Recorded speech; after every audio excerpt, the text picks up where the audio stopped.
A pesar de que ambas sondas espaciales, Voyager 1 y Voyager 2, comenzaron su misión en 1977, todavía seguimos recibiendo mucha información valiosa de ella. Han servido 45 años, algo que antes parecía imposible. Al principio se planeaba que ambas sondas exploraran Júpiter, Saturno y en parte Neptuno y Urano. Nadie esperaba que el Voyager superara el plan. Ahora ya han cruzado la heliosfera y para dejar atrás todo el sistema solar, solo les falta atravesar la nube de Oort. Cada Voyager tiene sus propias fuentes de energía. Son estructuras de forma cilíndrica que contienen entre 4 y 5 kilogramos de plutonio. Se llaman generadores termoeléctricos de radioisótopos. Vienen en un conjunto de 3 unidades. Del plutonio se generan 2400 vatios. Ya son y luego se convierten en energía eléctrica. Las fuentes de energía se instalaron 2 años antes de que Voyager iniciara sus misiones, por lo que ya llevan 47 años funcionando. Como pueden imaginar, la vida útil debe terminar en algún momento. A este factor hay que sumarle también la influencia del entorno externo y la radiación de neutrones, que aparece durante la desintegración del plutonio. Esto al final lleva al deterioro de ambos aparatos, y con el tiempo enviarán señales cada vez más débiles. La disminución durante 88 años provoca que el rendimiento de los generadores se reduzca a la mitad. Al mismo tiempo, deben mantener el funcionamiento de todos los componentes y enviar información a nuestro planeta. Las imágenes de las cámaras pueden ocupar hasta 67 megabytes de memoria. Los dispositivos tienen procesadores de 8 bits cuya frecuencia de reloj alcanza los 6.4 MHz. Eso no es mucho considerando que, por ejemplo, nuestro smartphone tiene aproximadamente 380 MHz. A pesar de esto, Voyager logró obtener muchísima información y hasta ahora sigue haciéndolo. ¿Cómo surgió el proyecto Voyager? Estas sondas realizaron descubrimientos científicos importantes, como suena la grabación de audio del espacio interestelar. ¿Y qué pasará con estos legendarios aparatos en el futuro? La historia comienza en 1964. Edward Carroll Stone, entonces pasante en el laboratorio de propulsión a chorro, concluyó esto al modelar la posición de los planetas para las próximas décadas. A finales de la década de 1970, los planetas más allá del cinturón de asteroides se alinearían en una pequeña zona del cielo. Esto permitiría acercarse a cada planeta uno tras otro, usando solo maniobras gravitacionales para estudiar todos ellos en poco tiempo. Se podrían sobrevolar los cuerpos en solo 8 años, no en 13. Por eso podríamos obtener más información valiosa. Gracias a este descubrimiento surgió el proyecto Voyager. Desde la Tierra no se podían observar la mayoría de los planetas ni con dispositivos potentes. Por eso, para la comunidad científica, los datos que obtuvieron los Voyager durante sus misiones son tan valiosos. El Voyager 1 en 1979 ya estaba cerca de Júpiter. Fue entonces cuando recibimos imágenes de la famosa Gran Mancha Roja. El Voyager 1 también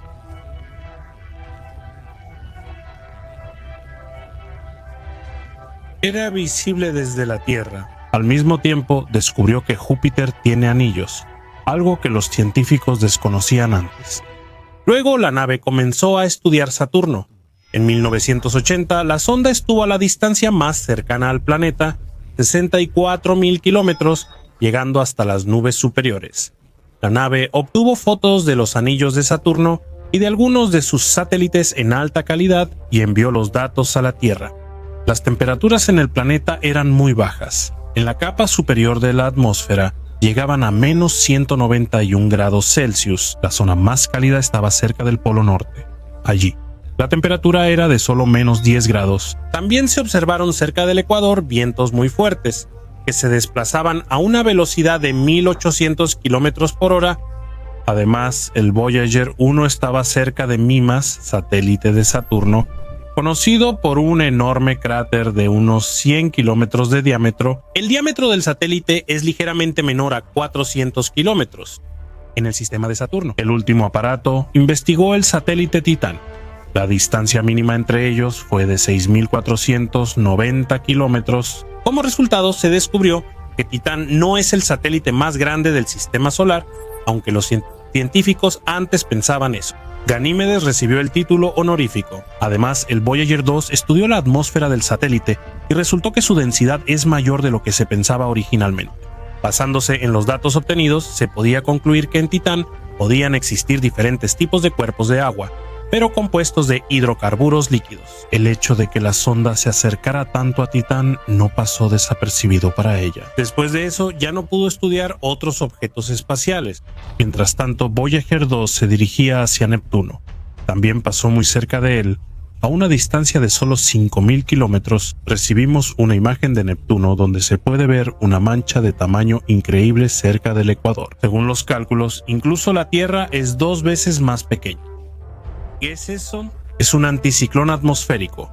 Su aparición precisamente en Neptuno no causa ninguna contradicción, ya que en el propio planeta soplan los vientos más fuertes de nuestro sistema planetario, 2.400 kilómetros por hora. El Voyager 2 descubrió 4 satélites, también se estudió Tritón, donde resultó haber géiseres y además funcionando. Esto era atípico para un objeto que se encontraba tan lejos del Sol. Voyager cumplió sus tareas principales, pero siguió operando después. En 1990 recibimos de Voyager 1 muchas imágenes del sistema solar. Una de las más famosas fue la foto llamada el pálido punto azul. Ese punto era nuestro planeta, solo que fue fotografiado a una distancia de aproximadamente 6.000 millones de kilómetros. Estando tan lejos, vemos la Tierra como una manchita azul, nada especial.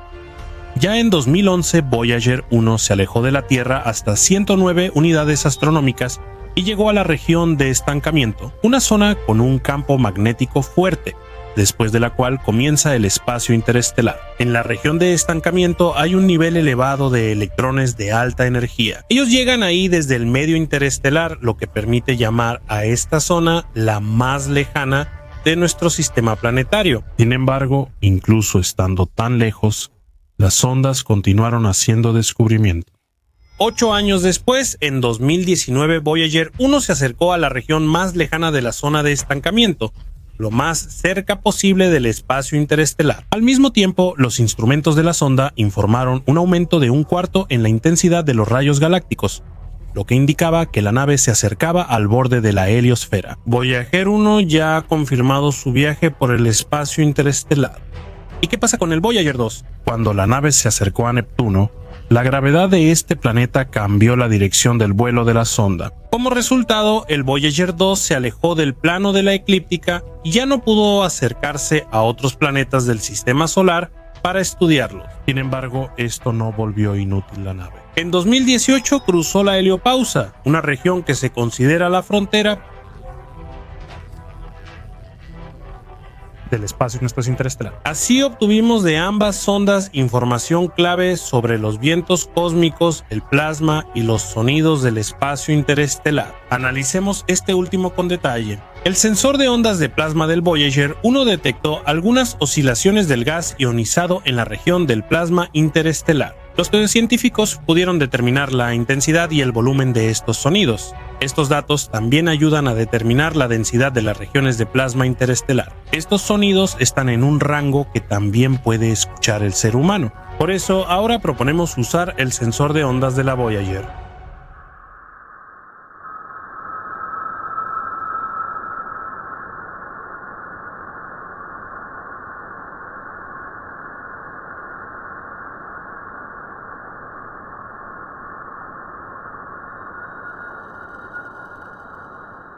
Es sorprendente, pues, ¿verdad? Sin embargo, aunque las Voyager pueden pasar meses o incluso años sin enviar nuevos datos a la Tierra, después de un tiempo, gracias a ellas, volveremos a descubrir muchas cosas sorprendentes y sensacionales.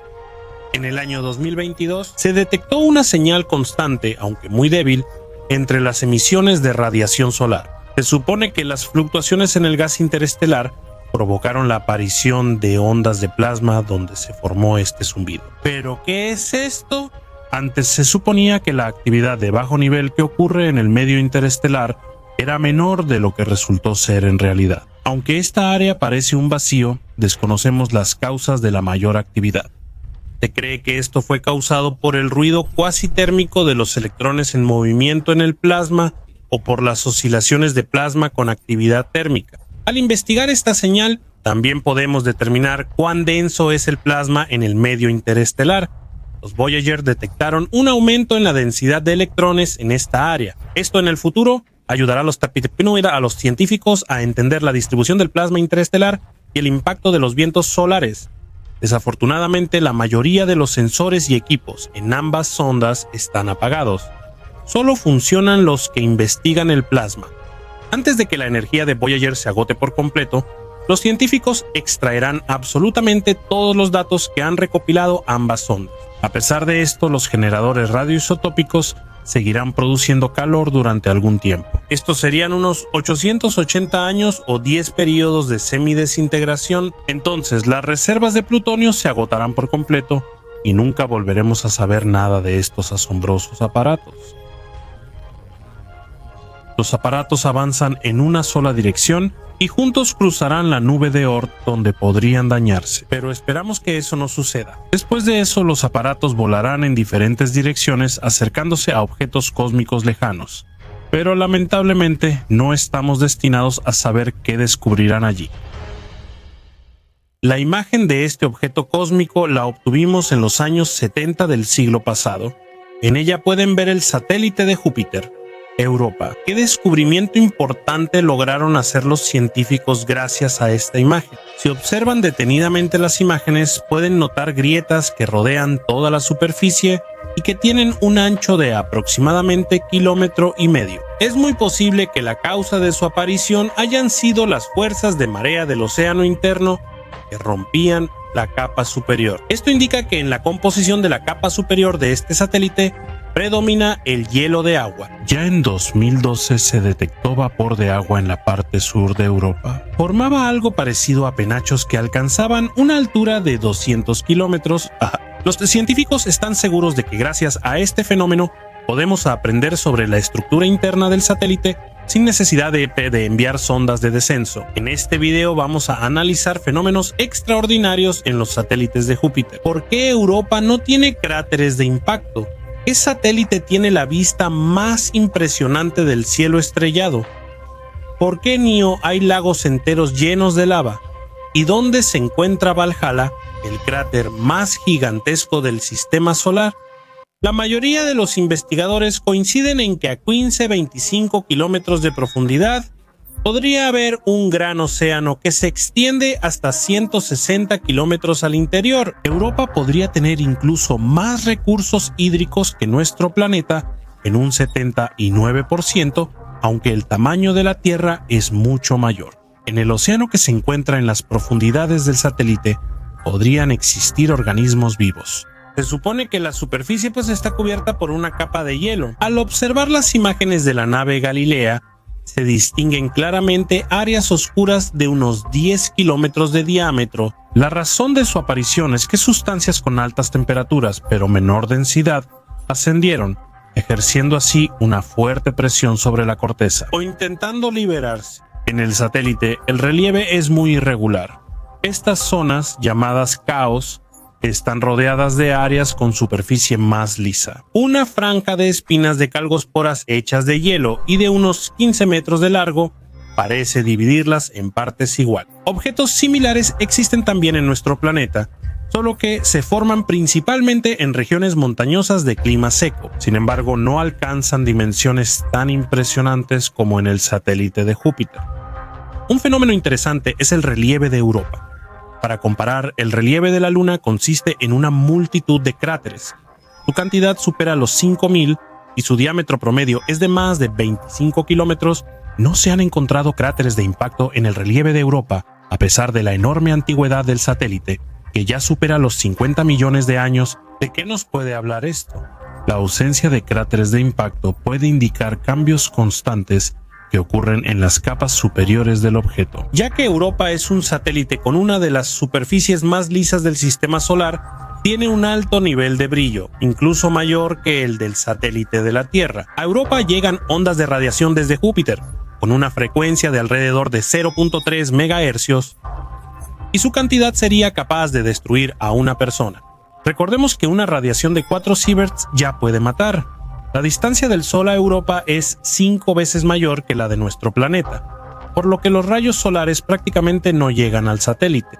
En consecuencia, en la superficie hay permafrost, una zona donde no ocurre el deshielo periódico y la temperatura normalmente baja hasta menos 160-220 grados Celsius. En los años 70 del siglo pasado, la sonda Voyager, uno bien conocida por nosotros, pasó cerca de otro satélite, Io, que tiene un relieve bastante rocoso. La sonda detectó que la superficie del objeto tiene más volcanes que cualquier otro lugar del sistema solar. Io es el quinto satélite de Júpiter. La edad es de unos 4.5 mil millones de años, similar a la del planeta gigante. Sus dimensiones casi igualan a las de la Luna. Además de eso, tienen otras características en común. Tienen valores de gravedad y densidad casi iguales. La mayoría de los satélites en nuestro sistema planetario están compuestos de silicatos y hielo de agua. Aquí, Io es la excepción. Está compuesto de rocas silicatadas y elementos de hierro. También es notable que en este satélite hay auroras polares, cuyo brillo varía en intensidad debido a la rotación alrededor de Júpiter. Sin embargo, las auroras nunca se apagan. Aunque la distancia entre Io y Júpiter es de 420.000 kilómetros, no es mucha comparada con otros objetos. Por ejemplo, Júpiter y Europa están separados por 670.900 kilómetros. En Io verías a Júpiter 40 veces más grande que la Luna desde la Tierra. Solo imagina la vista del cielo estrellado desde ahí. Io da una vuelta completa alrededor de Júpiter en poco más de 42 horas. Comparado con nuestro satélite, la Luna tardaría 27 días y 7.5 horas en hacerlo. Como es sabido, debido a la acción gravitacional de la Luna sobre la Tierra, se producen mareas y bajamares. En Io hay un fenómeno similar. Se trata de protuberancias de marea en algunas partes del satélite, cuya altura puede alcanzar hasta 100 metros. Como no hay océanos en Io, lo que ocurre es el desplazamiento de las capas superiores. Estas se elevan, luego descienden, y así varias veces. Io está constantemente bajo la influencia de las fuerzas gravitacionales de Júpiter y sus principales satélites. En consecuencia, la magnitud de estas mareas sólidas es mucho más impresionante que en la Tierra, ya que en nuestro planeta solo actúa la Luna.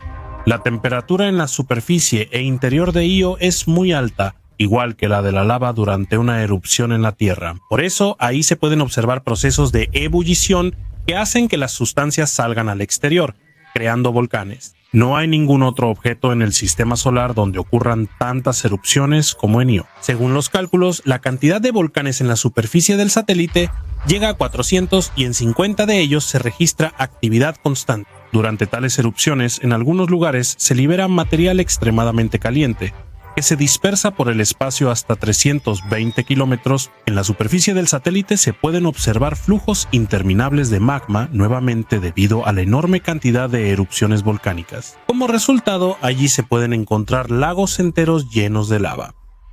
Ahora hablemos de otro satélite, Ganímedes. Actualmente se considera el satélite más grande del sistema solar y además tiene el océano de agua más grande. La superficie tiene una corteza de hielo de hasta 150 kilómetros de grosor. Probablemente debajo de esta capa podría haber un océano interno de agua con una profundidad de 100 kilómetros. Eso es 10 veces más profundo que la fosa de las Marianas, el lugar más profundo de la Tierra. Durante la misión Voyager también se observaron casquetes de hielo en los polos. En la composición de Ganímedes hay tanto rocas como agua. La atmósfera es tan delgada que no hay oxígeno ahí. Es poco probable que en las aguas oceánicas del satélite haya vida, pues no hay condiciones adecuadas. En la Tierra la situación es diferente. Incluso en las mayores profundidades hay criaturas que se han adaptado a vivir en completa oscuridad. En Ganímedes las condiciones son más severas y los niveles de presión son mucho mayores. Por eso, lo más probable es que en el fondo, el agua vuelva a convertirse en hielo. No hay posibilidades de mantener una actividad vital normal ahí, ya que no habrá ayuda de fuentes geotérmicas como sucede en la Tierra. Esto lo impide la capa de hielo. Además, Ganímedes tiene un campo magnético. Es el único satélite en el sistema solar con esa característica. La razón de esto es un núcleo líquido. El objeto completa una vuelta alrededor de su eje en 7 días. La órbita tiene una trayectoria bastante inusual, por lo que en algunas partes de ella la distancia entre Ganímedes y Júpiter es muy pequeña. Con sus fuerzas gravitacionales, Europa, Io y Ganímedes constantemente se influyen entre sí. Tienen distintos periodos de rotación alrededor de Júpiter. Calisto es el tercer satélite más grande del sistema solar. Da una vuelta completa alrededor de Júpiter en 17 días. La atmósfera de Calisto es muy delgada y su superficie llena de cráteres casi no ha cambiado en miles de millones de años. Si en un planeta ocurren algunos procesos geológicos, pueden cambiar la estructura de la superficie y destruir las huellas de procesos anteriores. Definitivamente ese no es el caso de Calisto. Se supone que la superficie estuvo prácticamente cubierta por un océano, que luego se convirtió en una capa de hielo. A veces, meteoritos chocaban con el satélite, pero no hubo ningún otro tipo de impacto. Sin embargo, no hay que olvidar la presencia de cráteres allí. El más grande de ellos se considera Valhalla. Su diámetro es de 4.000 kilómetros, lo que lo convierte en el más grande del sistema solar. En los cráteres se pueden observar muchos anillos. Probablemente el objeto que chocó con Calisto tenía un tamaño muy impresionante. Esto hizo que las capas de agua emergieran en la superficie del satélite. Existen varias hipótesis sobre la formación de Valhalla.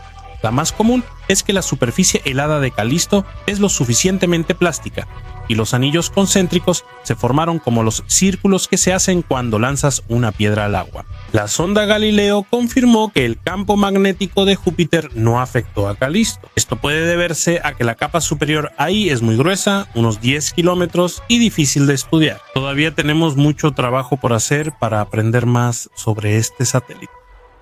Cuando escuchamos la abreviatura objeto volador no identificado, muchos de nosotros pensamos en la introducción de RENTB. Pero es realmente imposible que visitantes no invitados lleguen a la Tierra o que nos estén observando permanentemente desde una distancia segura, como en la novela de Stephen King Bajo el Domo. ¿Existen pruebas reales de tal contacto o de la existencia de vida inteligente? Si no es así, ¿para qué? En 1959 se creó el proyecto de la red de búsqueda, que sigue existiendo. Desafortunadamente, hay que admitir que cuando se habla de ovnis o de pruebas que demuestran la existencia de inteligencia extraterrestre, la mayoría de los testimonios de testigos o son falsos o están a la vista. Desviaciones psíquicas en los encuestados, como el consumo de hongos alucinógenos, suelen dar resultados sorprendentes. Sin embargo, no todo es tan sencillo. Empecemos mencionando los éxitos y fracasos del Proyecto Red. Francamente, desde la fundación de esta organización ha habido muchas más fallas y decepciones que éxitos. A los éxitos se puede atribuir la famosa señal WOW, recibida en 1977 con la ayuda del telescopio Gran Oreja, ubicado en el estado de Ohio.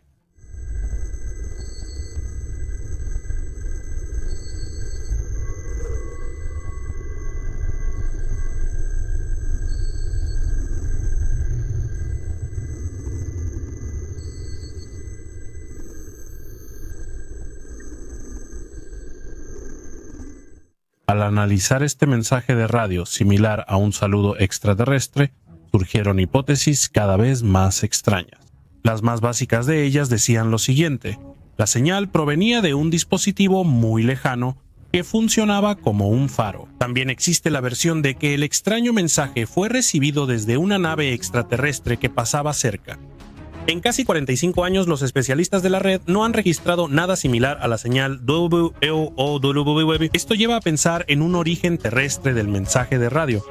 Por ejemplo, podría haber sido una reflexión de algún fragmento de basura espacial cerca de nuestro planeta. Pero entonces surge la pregunta: ¿cómo fue que la señal misteriosa se captó en una frecuencia reservada que no es utilizada por ningún otro equipo de transmisión de radio? También se sugirió la versión de que el telescopio Gran Oreja captó una radiación, pero esta fue refutada de inmediato. En ese momento, ningún objeto similar entró en el espectro de la óptica espacial. En 2003, el equipo del Proyecto Red captó otra señal candidata a origen artificial. La señal fue registrada en la misma frecuencia, 1420 MHz, y se repitió 3 veces con una duración de aproximadamente 1 minuto, y su fuente se encontraba entre las constelaciones de Piscis y Aries.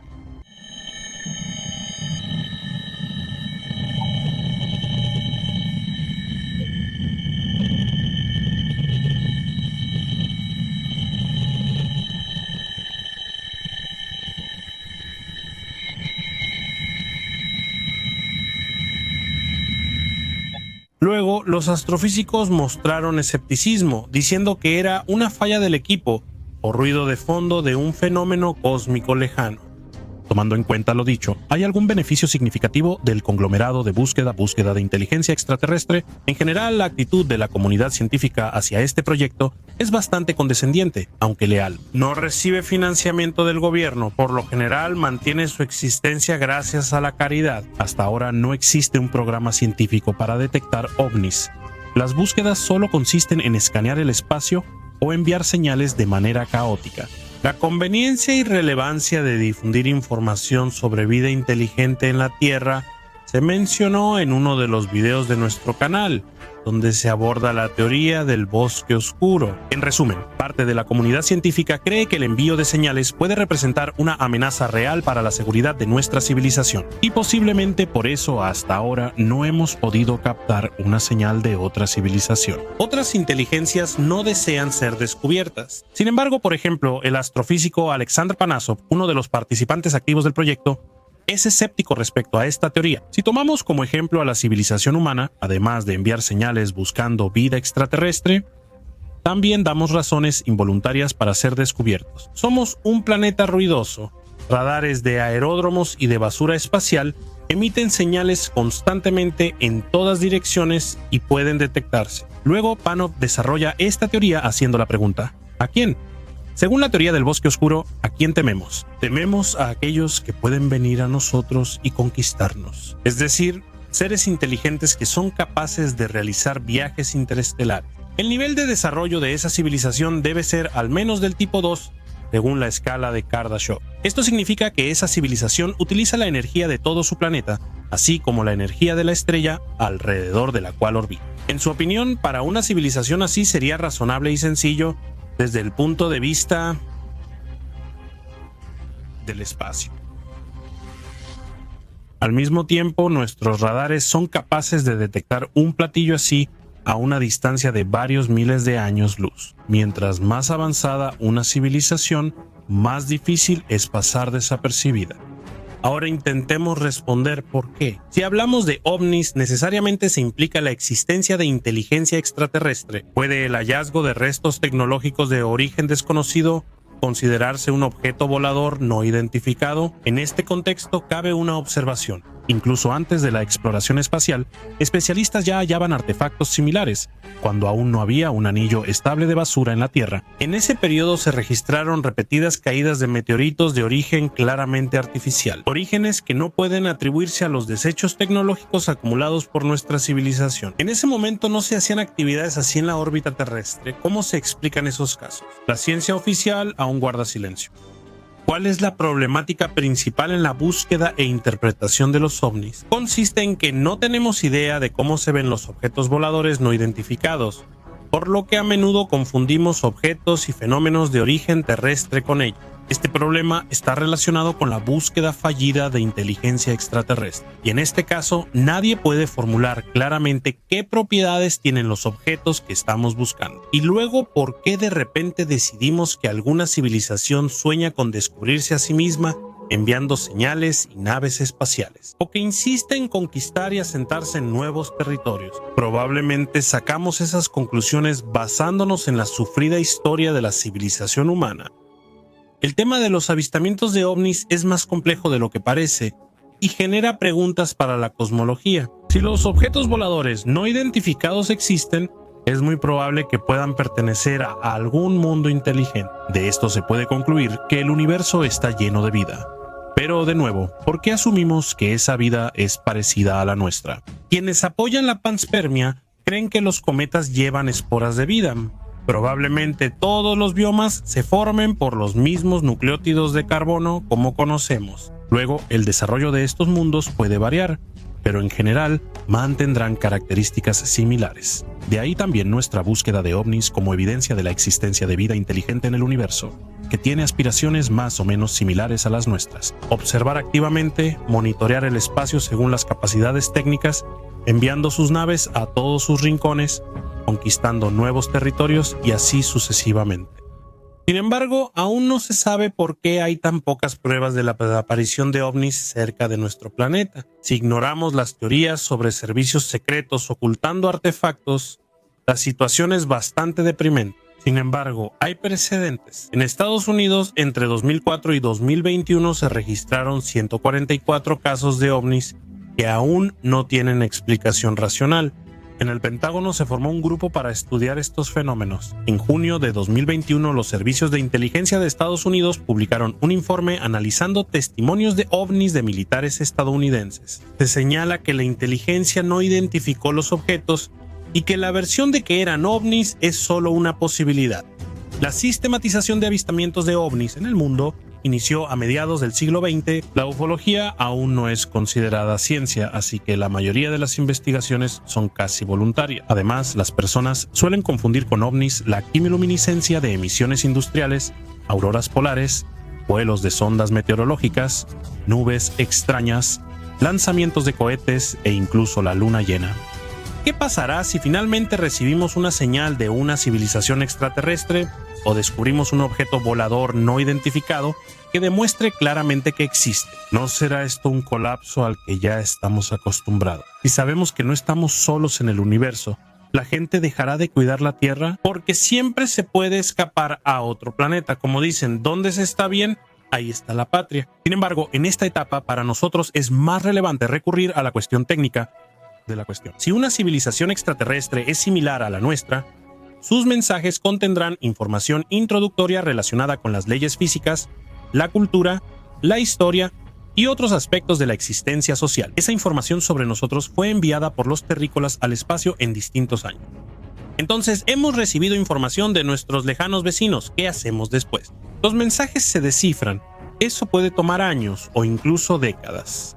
Se interpretan y, en el mejor de los casos, se integran en el campo cultural como una especie de Internet cósmico. Esta formación global surgirá inevitablemente con el tiempo, siempre y cuando las señales provengan de diferentes civilizaciones del universo. La información útil puede organizarse en una enciclopedia virtual que amplía el conocimiento del macrocosmos y sus habitantes. Imaginen una Wikipedia cósmica. ¿Les parece ingenuo o irreal? Solo la historia revelará la verdad.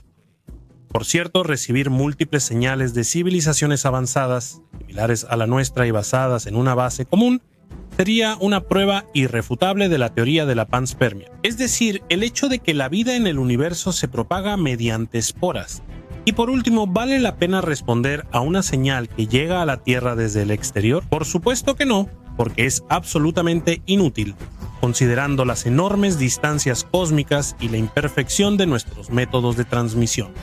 Vivimos en una época donde la ciencia está al límite, y pronto los métodos empíricos podrían estancarse por falta de conocimientos o por una base técnica imperfecta para experimentos. Recuerden que los científicos prefieren considerar cosas que sean reproducibles, que se puedan verificar y probar. El hallazgo de ovnis o señales de civilizaciones avanzadas impulsaría el desarrollo de las ciencias terrestres. El Internet cósmico, con información sobre la diversidad de mundos, será un tesoro de nuevos conocimientos.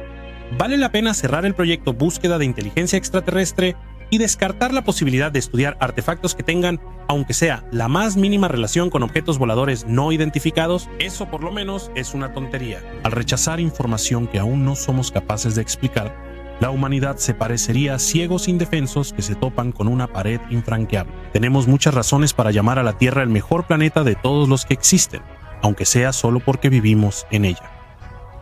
Y tenemos suficientes condiciones para una vida pacífica y tranquila. En otros planetas aplican reglas distintas. Nuestra vida ya no sería como en la Tierra. Los organismos de las personas y otros seres se adaptaron a vivir en este planeta, por eso no podríamos existir tan libremente en otros planetas. Incluso colonizando Marte, debemos asegurar al menos temperatura adecuada, acceso a oxígeno, entre otros factores. Aún así, la mayor parte del espacio sigue siendo un misterio para nosotros. Y podrían existir en sus vastos espacios planetas que presuman de una mayor diversidad de organismos vivos. El simple hecho de que la vida se desarrolle en nuestro planeta es en cierto modo increíble. Podemos vivir normalmente gracias a la atmósfera, que contiene una gran proporción de hidrógeno, nitrógeno y oxígeno. También tenemos la suerte de estar cerca de una estrella enorme, el Sol, donde la intensidad de las erupciones no es tan alta y no afecta mucho a la Tierra. El tamaño de nuestro planeta permite que el núcleo mantenga la temperatura para que no se solidifique por dentro. El campo magnético también es muy importante, ya que sirve como protección contra la radiación ultravioleta y las peligrosas tormentas solares. No olviden también la importancia de nuestro satélite, la Luna, que con su gravedad crea mareas y también influye en la inclinación axial de la Tierra. Bajo la influencia de la Luna, el agua en algunas partes del planeta retrocedía y muchas especies de organismos vivos pudieron adaptarse a la vida en tierra firme. Aproximadamente el 80% de la Tierra está ocupado por el océano mundial. En él hay corrientes cálidas y frías que modifican el clima en los continentes. Por ejemplo, una corriente cálida suaviza el clima de una región fría.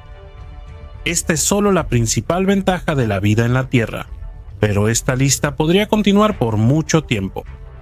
La vida en la Tierra se desarrolló en tierra, agua y aire, involucrando tanto animales como a organismos simples.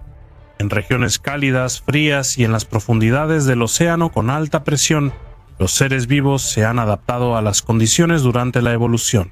Por ejemplo, algunos animales salvajes como los perros a menudo se encontraban con personas y finalmente fueron domesticados por ellas. En este caso surge naturalmente la pregunta: ¿existen en el universo planetas que tengan condiciones más cómodas para la vida? Quienes han estudiado astronomía o se interesan en la ciencia espacial saben que la Tierra no es el lugar ideal del universo, ni el centro de todo, ni el planeta más único. Lo más probable es que no sea tan perfecta como podría parecer al principio. Tiene muchas desventajas. La Tierra puede considerarse un entorno ideal para los humanos, pero no para los organismos vivos en general. En 2013 se publicó un artículo científico del astrobiólogo de la Universidad de Pensilvania, Rami Kupar Kaparapu. En ese artículo, él definió la zona habitable alrededor de las estrellas, basándose en las condiciones climáticas actuales. Por ejemplo, en una estrella del tamaño del Sol, la zona habitable va de 0.99 a 1.7 unidades astronómicas. De esto se puede concluir que nuestra Tierra está prácticamente en el límite entre la zona habitable y la inhabitable. Somos realmente afortunados. En este caso, por ejemplo, Venus, que es nuestro vecino, tiene condiciones como el efecto invernadero que son completamente inadecuadas para la vida. Las condiciones más cómodas para vivir están en el centro de esta zona habitable. Las fluctuaciones y las órbitas allí no son tan fuertes como para afectar negativamente a los objetos cósmicos. La Tierra puede considerarse un planeta relativamente joven. Su edad es de 4.5 mil millones de años y el origen de la vida comenzó aún más tarde, hace varios cientos de millones de años. La vida en la Tierra no existirá para siempre. La temperatura del Sol está aumentando y aproximadamente dentro de 1.000 millones de años quemará todo lo vivo. Entonces, nuestro planeta se parecerá más a Venus. ¿Y si imaginamos qué pasaría si la Tierra tuviera más tiempo y, en consecuencia, más oportunidades para desarrollarse? Definitivamente en nuestro planeta aparecerían especies de organismos vivos completamente nuevas y que nos parecerían extraños. Créeme, si vieras a los animales dentro de 2.000 millones de años, te sorprenderías mucho.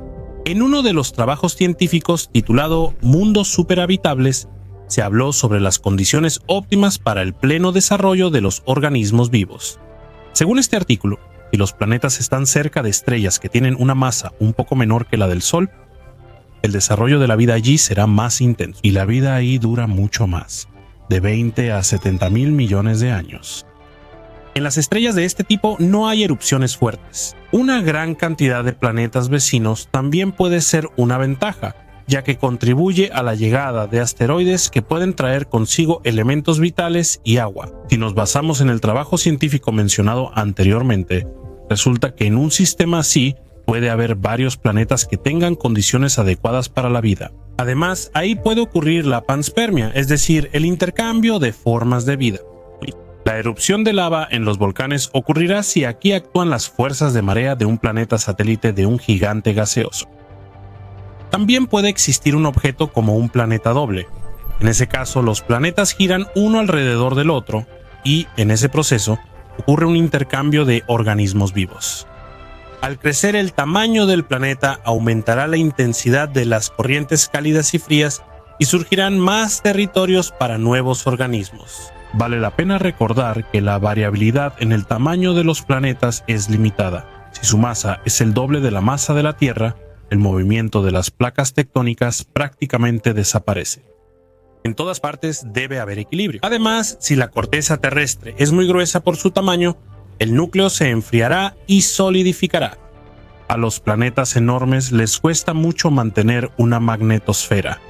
Para igualar la gravedad de la Tierra en un planeta más grande, debe aumentarse alrededor de un 40%. Además de estos factores que determinan cuán superhabitable es un planeta, la presencia de océanos es clave. Hace 3 años, la doctora de la Universidad de Chicago, Stefania Olsen, dio una conferencia en Barcelona. Habló sobre los resultados de buscar el entorno más favorable para el desarrollo de organismos vivos en exoplanetas. En el experimento se utilizó el método de modelado con tecnologías 3D. El grupo de Stefania Olsen recreó las condiciones climáticas en diferentes planetas. Ahí puedes saber la cantidad de precipitaciones, frecuencia y temperatura en objetos de distintos rincones del universo. Vamos a tomar la Tierra como ejemplo para analizar con más detalle cómo se ve todo esto. La temperatura del aire en el período preindustrial era de 35 grados Celsius en el Ecuador y de hasta menos 60 grados Celsius en los polos.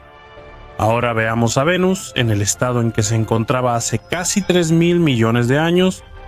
En ese tiempo, el brillo del Sol era aproximadamente un 20% menor, lo que creaba en Venus condiciones favorables para la existencia de un océano con una profundidad máxima de 310 metros. En ese océano podrían haber existido formas de vida basadas en carbono. Por ahora no tenemos pruebas directas de esto. Sin embargo, los científicos ya buscan vida en Venus en proyectos como Venus D. Aquí hay otro planeta curioso apto para la vida. Su estrella central es Próxima Centauri, una enana roja. Esta estrella es la más cercana al Sol. Debido a que el planeta es de tamaño pequeño, siempre está orientado hacia Próxima Centauri con el mismo lado. Esto se llama acoplamiento por marea. Se sabe que el planeta también está en un estado de resonancia orbital. En otras palabras, por cada 2 vueltas que da en su órbita, gira 3 veces sobre su eje. Continuará. Dado que la atmósfera de este planeta y la de la Tierra son muy similares, las condiciones son óptimas para el surgimiento de nueva vida.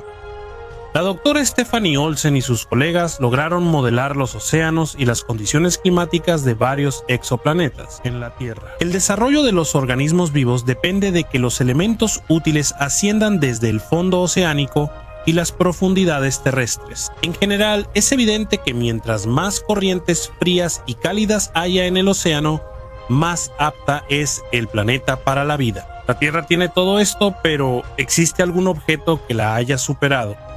Olsen afirma que los planetas con una atmósfera más densa y una velocidad de rotación menor tienen una circulación oceánica más fuerte. Esto proporciona una referencia muy importante para los astrónomos cuando busquen el planeta ideal para el desarrollo de la vida. En la década de 2030 se lanzarán proyectos para captar imágenes de exoplanetas con las características adecuadas desde una distancia cercana, y es muy probable que nuestros esfuerzos tengan éxito y podamos encontrar un planeta con condiciones más cómodas para el desarrollo de la vida. El siglo XX marcó un hito en la exploración espacial. Se descubrió el medio interestelar, se logró un esquema preciso de la galaxia, se halló la radiación de fondo y se confirmó la expansión del universo. Y por supuesto, el primer vuelo humano al espacio y el primer aterrizaje en la Luna. Hoy les contaremos cómo el mundo llegó a tales logros. La historia de la formación de la ciencia espacial comienza aproximadamente en el siglo XVIII. Un papel importante aquí lo jugó el científico Isaac Newton. Él reflexionó mucho sobre el hecho de que si un cañón, ubicado en una elevación, disparaba con más potencia, la distancia que recorrería la bala sería mayor. Sin embargo, si la fuerza de la explosión alcanza cierto nivel, la bala no solo volará a una velocidad enorme, sino que comenzará a girar alrededor. Con el tiempo descubrimos que esto puede suceder a una altitud de aproximadamente 160 kilómetros y a una velocidad de 7.91 kilómetros por segundo. Un cohete podría encargarse de esa tarea. científicos de muchos países trabajaron en la invención de algo parecido a los cohetes modernos. El pionero fue Wernher von Braun, ingeniero alemán y miembro de las SS, quien desarrolló el primer misil balístico, el B-2. Esta historia tiene muchos aspectos oscuros. Esto ocurrió en la época de la Alemania nazi. Durante este desarrollo usaron el trabajo de prisioneros de campos de concentración. La B-2 alcanzó el espacio exterior. En esa época inició la Segunda Guerra Mundial, así que el cohete servía solo como arma. Tras la derrota de Alemania en la guerra, Wernher von Braun y sus colegas del desarrollo se rindieron a Estados Unidos. Él entendía que en su país natal no había perspectivas, por lo que quería trabajar en el futuro para los Estados Unidos. Ellos decidieron no perder a un talento tan valioso, ya que von Braun no solo podía construir un cohete, sino uno con ojiva nuclear. Por supuesto, a la Unión de Repúblicas Socialistas Soviéticas no le agradaba esa situación. Un arma nuclear tan poderosa le daba a los estadounidenses muchas ventajas. Había que buscar alguna solución. La Unión Soviética obtuvo en su poder algunos de los elementos del B-2 que quedaron en Alemania. El destacado científico en cohetes, Sergei Korolev, desarrolló la versión soviética del cohete alemán. Después, Korolev desarrolló más aparatos similares, ya que tras su primer invento consiguió buena reputación entre la dirección. Uno de ellos fue el misil intercontinental R-7, cuyo alcance de vuelo podía llegar hasta los 8.000 kilómetros si el combustible del misil llegaba al mínimo, el motor y los tanques se separaban de la parte principal. Así, el misil podía recorrer mayor distancia. La R-7 no solo podía conquistar el espacio, también ser un arma nuclear contra Estados Unidos. Igual de eficaz que la B-2, sorprendían las dimensiones del proyecto de Korolev. El cosmódromo de Baikonur se construyó específicamente para la R-7. En cambio, Wernher von Braun en Estados Unidos no podía desarrollar todo su potencial. Participaba en varios programas de televisión, hablando sobre la importancia de explorar el espacio. Sin embargo, las autoridades no le permitían desplegar todo su potencial, y von Braun se vio obligado a crear solo cohetes de corto alcance. Todo se debía a su pasado dudoso. Después de todo, el exoficial alemán claramente no era la persona que debía hacer famoso a Estados Unidos como potencia espacial. La competencia entre Estados Unidos y la Unión de Repúblicas Socialistas Soviéticas en la exploración espacial se suele llamar la carrera espacial, cuyo inicio se marcó el 4 de octubre de 1957. En ese momento, la Unión Soviética lanzó el primer satélite al espacio. Esto sucedió precisamente con la ayuda del R-7. Las capacidades de este aparato eran sumamente limitadas, especialmente en comparación con los desarrollos modernos, pero fue un gran avance del que hablaban los medios de todo el mundo. La Unión de Repúblicas Socialistas Soviéticas no se detuvo ahí y apenas un mes después envió al espacio a la perra Laika. Desafortunadamente, el animal murió después de 6 horas en órbita. Todo porque la nave espacial no tenía mecanismos para regresar a la Tierra. Belka y Strelka tuvieron mejor suerte. Tras su vuelo orbital regresaron vivas. A Estados Unidos no le gustaba esa situación. La dirección entendía que no podían presumir de avances tan impresionantes en la ciencia espacial. Era urgente alcanzar a la Unión de Repúblicas Socialistas Soviéticas. El lanzamiento del satélite estadounidense falló por falta de capacitación del personal. El cohete cayó y se produjo un incendio. Estados Unidos recurrió al experto von Braun, quien lanzó el primer satélite estadounidense solo 4 meses después que la Unión de Repúblicas Socialistas Soviéticas. Al principio, estos dos enormes países competían en poder militar, pero con el tiempo todo eso se transformó en el deseo de convertirse en el ganador absoluto en la exploración espacial. Para todos era evidente que el lanzamiento de satélites y animales en cohetes no sería el final. Muy pronto, alguno de los países enviaría a una persona al espacio. Y aquí de nuevo ganó la Unión Soviética. El 12 de abril de 1961, después de un largo y arduo entrenamiento, Yuri Gagarin voló al espacio. No todo salió tan bien como decían antes los periódicos. La escotilla de la nave espacial Vostok 1 no estaba bien cerrada, así que tuvieron que solucionar el problema apresuradamente. Cuando el cohete R-7 junto con la nave Vostok 1 despegó, Gagarin pronunció la frase icónica: ¡vámonos! Durante el vuelo, debía informar por radio sobre sus observaciones y su estado de salud, así como realizar acciones sencillas como comer. Después de que el Vostok 1 completó una órbita alrededor de la Tierra, comenzó a descender. Durante el descenso, el módulo de frenado debía separarse de la parte principal, pero no ocurrió por fallas técnicas. La cápsula de descenso y el módulo de frenado estaban atados y se balanceaban torpemente hasta que después se separaron. El casco de la nave se incendió debido a la fricción con la atmósfera.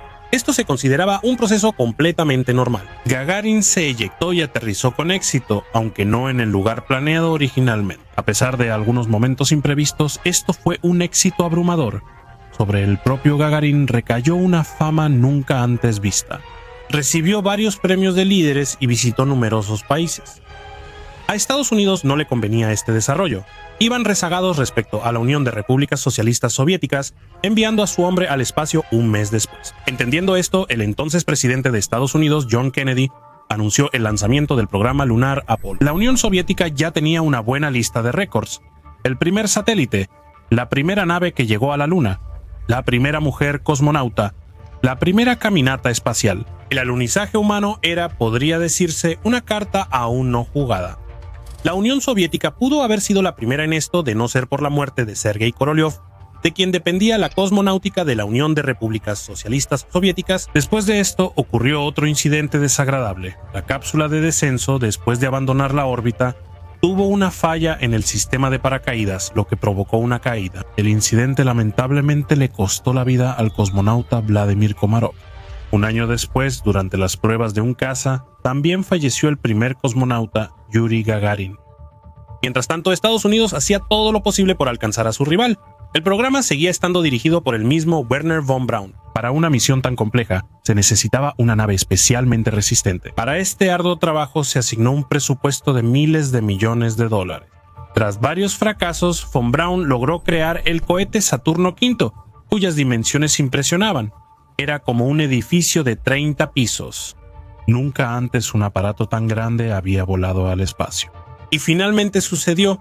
El cohete, que llevaba a 3 astronautas a bordo, logró rodear la Luna y regresar. Quedó claro que había que prepararse para la misión Apolo 11 y aterrizar en la superficie del satélite de la Tierra.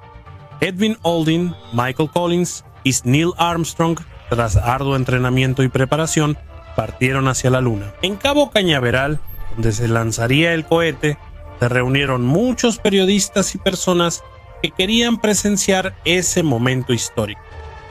El Apolo 11 orbitó la Tierra y tras alcanzar la segunda velocidad cósmica, fue hacia la Luna. Llegar al satélite de la Tierra tomó 4 días. Cuando la nave se acercó lo suficiente, el módulo lunar en el que estaban los astronautas se separó de la parte principal y descendió a la superficie. El combustible era limitado, así que había que actuar muy rápido.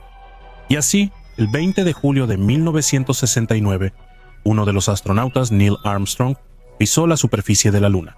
El equipo tomó fotos de la superficie y recolectó muestras de suelo, y al final colocaron allí la bandera de los Estados Unidos y una placa en la que estaba escrito: aquí, los hombres del planeta Tierra pisaron la Luna por primera vez. En nombre de toda la humanidad, vinimos en son de paz. Después de que todas las tareas fueron completadas, el módulo lunar despegó y se acopló con la nave espacial. Todo ese tiempo orbitó el satélite terrestre con Michael Collins a bordo. En total, los astronautas estuvieron en la Luna durante 21 horas y 36 minutos. Todo el equipo regresó exitosamente a la Tierra. La gente celebraba y llenaba de gloria a todos. A Wernher von Braun lo proclamaron el padre de la cosmonáutica estadounidense. Él justificaba completamente ese título. Luego organizó y realizó 5 vuelos más a la Luna. Se dice que la carrera espacial concluyó con el apretón de manos en el espacio en 1975, cuando el Soyuz 19 se acercó al Apolo estadounidense en órbita. En esta competencia no hay perdedor. Gracias a ambos países, la tecnología avanzó mucho y ahora sabemos mucho más sobre el espacio. Si aceptamos la hipótesis de que existen infinitos universos como el nuestro, cada uno de ellos puede tener sus propias galaxias, agujeros negros y civilizaciones similares. Hoy en día, esta teoría implica que las leyes físicas en todos los mundos deben ser iguales, lo que significa que los universos se parecen entre sí, pero pueden desarrollarse de manera diferente. Solo imagina en un universo paralelo, la vida en nuestro planeta nunca surgió debido a la caída de un asteroide, y en otro, los dinosaurios nunca se extinguieron. y resultaron ser la especie más inteligente del planeta. Lo sorprendente de esta teoría es que todas esas realidades existen en paralelo y los eventos ocurren al mismo tiempo. ¿Qué es el multiverso? ¿Qué tan amplio es este concepto y qué pruebas de esta teoría podemos encontrar? Este término es aplicable en muchos ámbitos: ciencia, religión, esoterismo y literatura. Al mismo tiempo, la mayoría de los científicos consideran que la hipótesis de la existencia del multiverso, con su diversidad de mundos, no es científica, ya que no se puede confirmar ni refutar mediante experimento.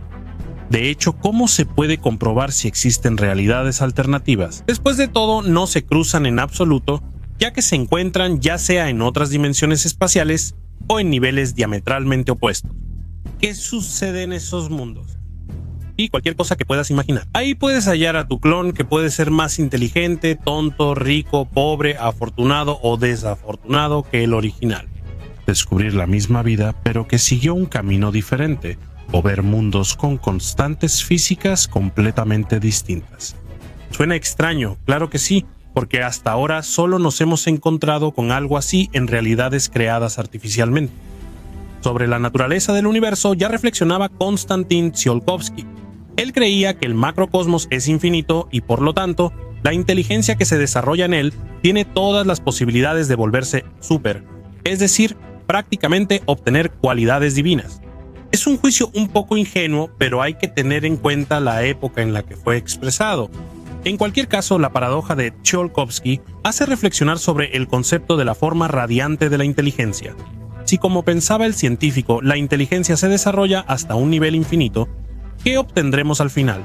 Una deidad. Entonces, tal vez el conjunto hipotético de mundos fue creado por alguien intencionalmente. También conviene reflexionar sobre qué es una inteligencia desarrollada infinitamente. Lo más probable es que sea algo diferente de la interpretación clásica de este concepto. Es como comparar la personalidad humana con la inteligencia artificial o el caldo primitivo con la vida misma en todas sus manifestaciones. Claro, todo esto puede verse como invenciones o ciencia ficción, pero entre los partidarios de la teoría de los multiversos vemos a científicos de renombre mundial como Stephen Hawking, Max Tegmark, Brian Greene, Neil deGrasse Tyson, Michio Kaku, Alejandro Vilenkin y otros. De hecho, si lo piensas bien, incluso en el mundo que conocemos bien, existen muchos microbiomas paralelos invisibles al ojo. Sus diminutos habitantes, a pesar de su tamaño insignificante, son capaces de matar a aquellos que ni siquiera notan a su enemigo. Wilbur Wells destacó esta característica bacteriana en su novela La Guerra de los Mundos. Escritores de ciencia ficción como Liu Cixin han sugerido que la vida podría existir hasta en electrones y átomos. Quizá también nos sorprendimos alguna vez, como el científico que al mirar por primera vez por un microscopio, descubrió un mundo en la yema de su dedo índice. Pero volvamos a la teoría de los multiversos. Considerando la paradigma cosmológica, debemos descartar de inmediato las fantasías sobre agujeros de gusano y portales. Se considera que en tales sistemas existe una unidad geométrica, es decir, entre los múltiples universos en esta conglomeración se puede trazar una línea recta. Al mismo tiempo, las propiedades de cada uno de los mundos a veces difieren de manera radical y a veces de manera insignificante. Si exageramos y damos un ejemplo sencillo, en un universo tu segundo nombre será Ivanovich, en otro será Vasilievich, y en un tercer mundo nacerás en otro continente por completo. Estos patrones son simplificados, pero ofrecen una comprensión total de la composición general. No hay que confundir el conjunto de biomas descrito con el multiverso cuántico. ¿Qué es eso? Es un micromundo habitado por gluones, fotones, quarks, electrones y otras partículas sin peso. En ese universo existen leyes totalmente distintas. Aunque parezca paradójico, cada partícula en ese mundo se considera una onda. Es decir, matemáticamente no se describe como un punto, sino como una función de onda que existe simultáneamente en todas las ubicaciones a lo largo de su trayectoria. De este modo, es posible predecir su ubicación en cualquier momento, así como calcular los parámetros de dichas partículas, como el impulso, la cantidad de energía emitida o el spin. Suena exótico y sin embargo la humanidad ya utiliza el multiverso cuántico para resolver tareas urgentes. Gracias a cálculos ultraprecisos funcionan los láseres, los sistemas electrónicos microscópicos y el internet rápido. Sin embargo, si pasamos a la teoría de los múltiples universos en nuestro mundo macroscópico habitual, surge la pregunta: ¿cómo aparecieron? Se supone que el Big Bang no fue el único. Estos grandiosos eventos ocurrieron periódicamente en diferentes lugares. Así que es posible que en algunos universos aún no hayan aparecido planetas o, por el contrario, que las civilizaciones hayan avanzado hasta el tercer o cuarto nivel en la escala de Kardashev. Resulta que nuestro mundo global es solo un átomo en el titánico cuerpo del multiverso. Esta teoría es considerada científica, en particular por científicos como Rhys Martin y Andrei Linde. El problema es que todavía no podemos registrar los momentos de aparición y desarrollo de los mundos vecinos.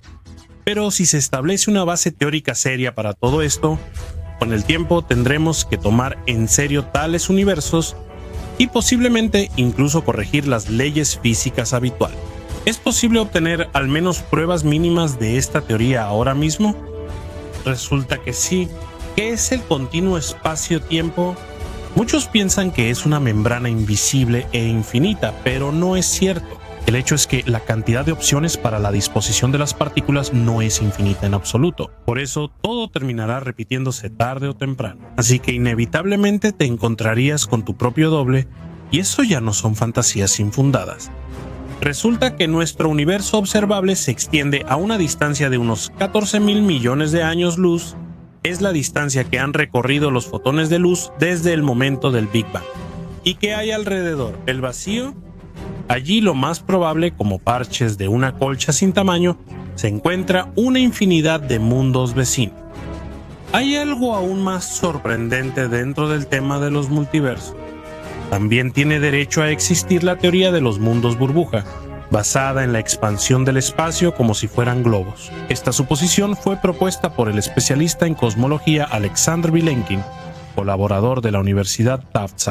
Él considera que en el cosmos existen regiones que en algún momento dejaron de expandirse o que están en proceso de autoaislamiento. Estas áreas conforman una multitud de universos vecinos. En ellos pueden existir condiciones absolutamente anómalas desde nuestro punto de vista. Esto es lo que especialmente alimenta el interés de los astrónomos por el estudio indirecto de objetos extraños y misteriosos, aunque por ahora solo existan a nivel de hipótesis. Siguiendo con las reflexiones sobre los multiversos, ¿cuál es la teoría más difícil de comprender? No podemos dejar de mencionarla. Como ya habrán adivinado, es la teoría de cuerdas o de branas. Según esta teoría, el universo consiste en hilos de energía, igual que las cuerdas de un instrumento musical generan música al vibrar. Las distintas vibraciones de estos hilos de energía dan a las partículas sus propiedades únicas y originan todas las fuerzas fundamentales del universo, gravitacionales, electromagnéticas y otras interacciones. Como resultado de sus cálculos, Joe Polchinski y Rafael Busso de la Universidad de California hallaron que las ecuaciones de la teoría de cuerdas pueden tener muchísimas soluciones diferentes, más de 10 a la potencia de 1000. Para que puedan darse una idea aproximada de la magnitud de este número, les daré un dato. La cantidad de átomos en todo el universo visible no supera el número 10 a la potencia de 80. Cada solución de estas ecuaciones de vibración de cuerdas representa una forma única de describir el universo, y todas serían correctas. Esta suposición científica se basa en que el mundo no se limita a las 4 dimensiones terrestres, sino que es multidimensional. Kardashev pensaba que civilizaciones avanzadas ya se habían ido de nuestro universo a otros más desarrollados. No es de extrañar que haya tanto silencio de radio a nuestro alrededor y que, a pesar de todos los intentos de encontrar civilizaciones extraterrestres, no encontremos nada. Resumiendo lo anterior, vale la pena mencionar la clasificación de uno de los adeptos de la teoría de los multiversos, Max Tegmark. Él dividía los mundos en aquellos que están más allá de nuestro horizonte cosmológico, es decir, fuera del universo observable, aquellos que se basan en otras constantes físicas o en la mecánica cuántica, y todos esos universos reunidos en su conjunto en un mega conglomerado. Sería interesante ver todo esto con mis propios ojos, pero por desgracia no hay muchos viajeros entre mundos, y entre nosotros no hay quienes crucen las fronteras entre diferentes mundos. Solo nos queda esperar el papel de los viajeros accidentales. Así se llama coloquialmente a los personajes que viajan accidentalmente, no solo a otros universos, sino también al pasado o al futuro de su propio mundo. ¿Crees en la teoría del multiverso o te parece demasiado fantástica? Si quieres saber más sobre el mundo, mantente atento a las actualizaciones. Se vienen muchas cosas interesantes.